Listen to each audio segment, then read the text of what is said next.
आम्बो घाँटी छुट्छ के ओहो के थर्काएको त्यत्रो कसलाई थल्काइछौ कसलाई थल्काइछौ ल आज त भगवान् खुसी भएछन् आज विष्णु भगवान् खुसी हुनुभएको छ आज विष्णु भगवान् खुसी हुनु हो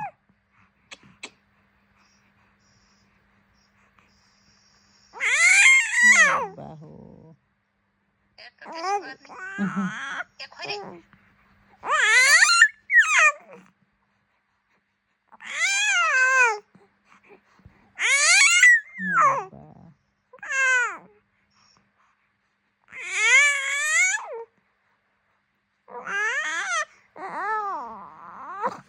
मेरा बा के भयो र